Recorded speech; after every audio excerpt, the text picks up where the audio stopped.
여러분 안녕하십니까? 3월 19일 JCN 모닝뉴스입니다. 지방선거를 앞두고 울산 공항 문제가 이슈가 되고 있습니다.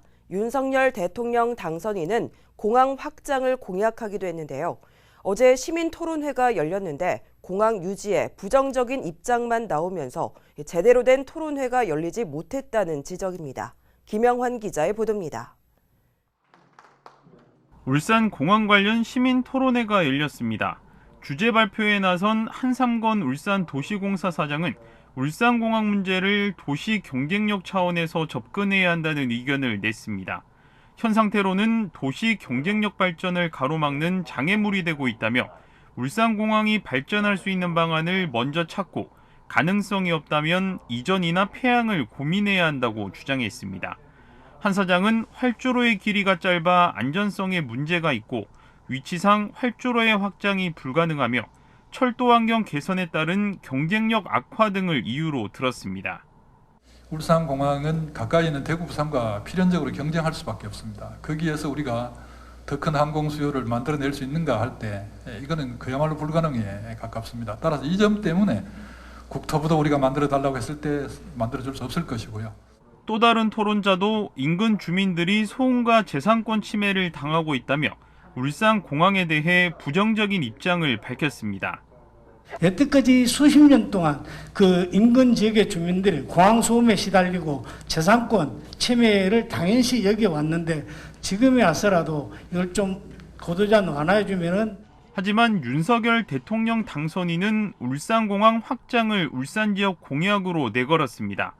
산업도시 특성상 글로벌 기업 관계자들의 방문이 많고 지역 기업의 해외 시장 개척을 위해서는 공항 기능이 확대돼야 한다는 것입니다.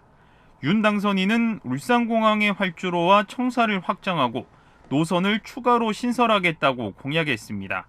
그러나 이번 토론회에서 울산공항을 유지하거나 확장해야 한다는 의견은 나오지 않아 반쪽 토론회라는 지적이 나오고 있습니다. 한편 울산시는 모든 가능성을 염두에 둔 연구 용역을 다음 달 착수해 올 연말에 완료할 계획입니다. JCN 뉴스 김영환입니다. 울산시는 어제 시청 대회의실에서 올해 상반기 미래비전위원회 전체 회의를 화상으로 개최했습니다. 어제 회의에서 미래비전위원회 혁신성장분과가 울산 도심항공교통수단인 UAM 추진 전략을 제안했고 대곡 태화강 미래분과는 대곡 태화강 생태문화관광 그랜드파크 조성을 제안했습니다. 미래비전위원회는 울산시의 주요 정책 수립과 시정 발전에 대한 정책 제언을 위해 구성된 민관협의체로 99명으로 구성됐습니다. 울산과 부산, 경남이 내년 1월 특별지자체 출범을 위한 부울경 특별연합 규약 제정안을 행정 예고했습니다.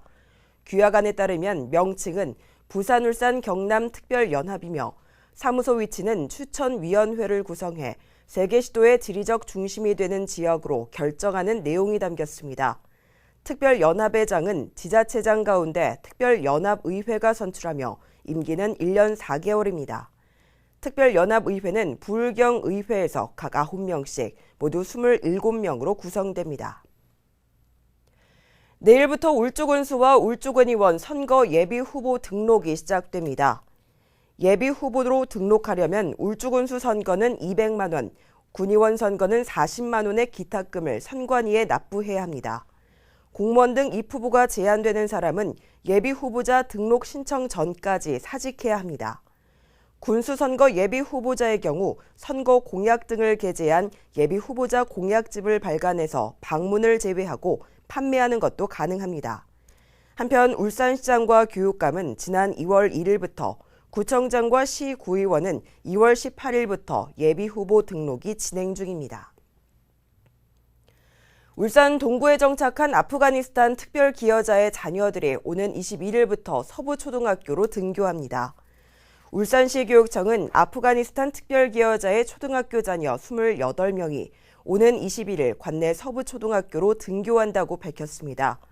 시교육청은 특별기여자 자녀들을 위해 한국어 특별학급을 지정해서 운영하기로 했으며 수준별로 3개 학급을 편성해 학급당 8에서 10명으로 운영됩니다.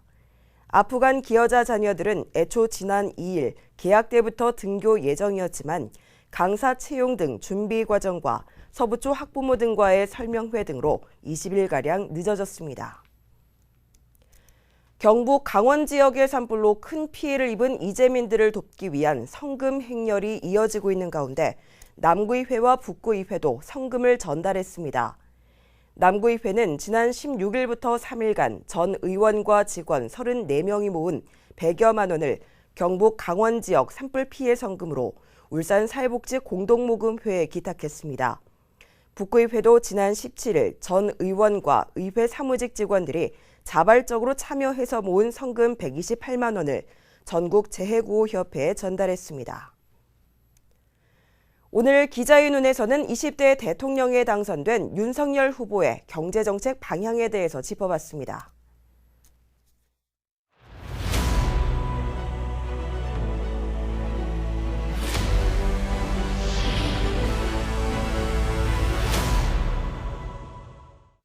네, 국민의힘 윤석열 후보가 20대 대통령으로 당선이 되면서 여러 변화가 있겠지만 향후 정책 방향 변화에도 관심이 쏠리고 있습니다. 윤 당선인의 경제 모델은 한마디로 얘기하면 민간이 주도하는 공정 혁신 경제로 요약이 되는데요. 경제를 잘 아는 이현동 기자와 얘기해 보겠습니다. 이 기자, 윤 당선인은 경제 정책 방향을 기업이 일하기 좋은 환경을 만들겠다 이렇게 얘기했어요. 네. 기업인들이 좋아하죠. 네, 그렇습니다. 윤 당선인은 올해 신년 기자회견에서 대통령이 됐을 때 문재인 대통령과 가장 다른 점 한 가지를 든다면 무엇인가라는 질문에 시장의 원리를 존중하겠다고 답한 바 있는데요. 예. 우선 기업 활동을 제약해온 80여 개 규제를 즉시 폐지하고 최소 규제 방식으로 규제 시스템을 개혁하겠다는 공약을 제시했습니다. 근데 지금까지 보면은 모든 이제 대통령들이 기업체를 일하기 좋게 규제를 없앤다고 했지만 이게 잘 안 되더라고요. 그랬습니다. 또 반도체, 배터리, 미래차 산업에 대한 지원 강화와 함께 성장 잠재력이 큰 벤처기업과 유망 신산업을 집중적으로 지원하는 방안도 공약했습니다. 네. 아울러 해외 생산시설을 국내로 이전하는 기업에 세제 혜택을 주는 리쇼어링 정책 확대와 함께 중소기업을 고려한 주 52시간제의 탄력화 추진 등도 약속했습니다. 네, 이겁니다. 주 52시간제를 탄력적으로 하겠다. 여기에도 중소기업인들이 바라는 바가 크고요. 네. 한국의 주력 산업인 반도체 산업 분야에선 세계적인 반도체 패권 경쟁에 발맞춰 연구 개발 시설 투자에 대한 세액 공제 확대와 기술 인력 10만 명 양성, 전력 공업용수 인프라 지원 등을 통해 반도체 초강대국을 이룩하겠다는 구상입니다. 예. 이와 함께 미래 먹거리로 꼽히는 미래차, 2차 전지, 바이오 등 신산업 부문에서도 세제 지원 확대가 추진되고 원자력과 배터리, 태양광, 수소 기술 등 에너지 분야에서도 정부 차원의 투자 지원 확대가 예상되고 있습니다. 네. 하여튼 많은 변화가 예상이 됩니다. 부동산 정책에도 큰 변화가 예상되죠. 네, 그렇습니다. 윤 당선인은 공약 등을 통해 종합부동산세의 장기적 폐지를 포함한 세제 변화를 예고했습니다. 종부세의 경우 장기적으로 재산세와 통합하는 방안을 추진하고 단기적으로는 종부세 등 세금 부담을 낮추는 데 더 집중하겠다는 계획입니다. 예. 1주택자의 경우 종부세율을 문재인 정부 출범 이전 수준으로 인하하고 1주택 장기 보유자는 연령과 상관없이 주택 매각가 상속 시점까지 납부 시일을 차례로 미뤄나가는 것을 허용할 방침입니다. 부동산 대출 규제는 주택담보대출 비율 LTV 상한을 높이는 방식으로 완화합니다. 네, 이거 중요한데요. 구체적으로 어떻게 해요? 네. 생애 최초 주택 구입자의 경우 LTV 상한을 80%로 인상하고 기타 가구의 LTV 상한은 지역과 관계없이 70%로 단일화돼 다주택 보유자에 대해서는 보유 주택 수에 따라 차등을 둔다는 방침입니다. 네.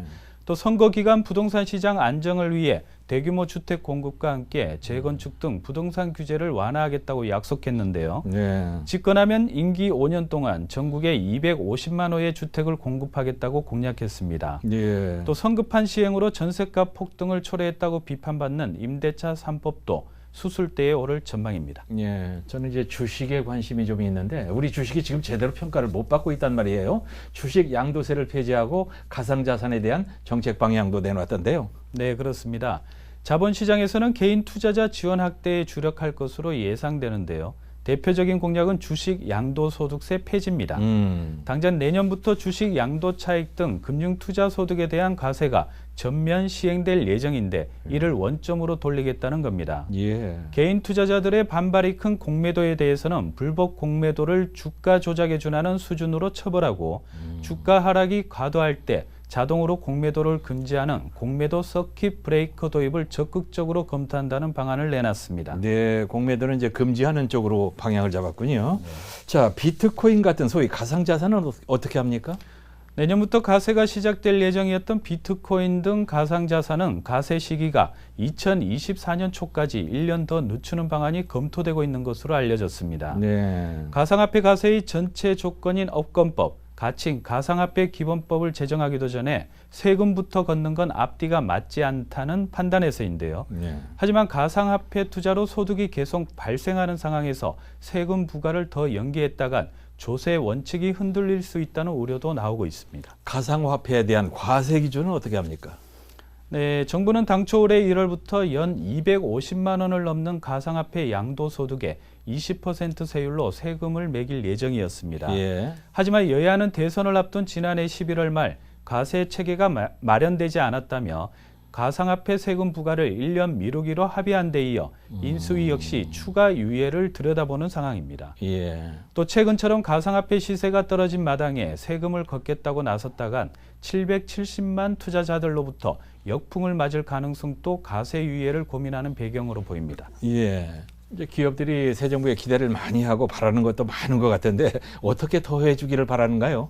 네, 대한상공회의소가 대선 직전에 국내 기업 450곳을 대상으로 새 정부에 바란다는 기업 의견 조사를 했는데요. 네. 국내 기업들은 새 정부가 향후 5년간 중요하게 추구해야 할 가치로 성장을 가장 많이 꼽은 것으로 나타났습니다.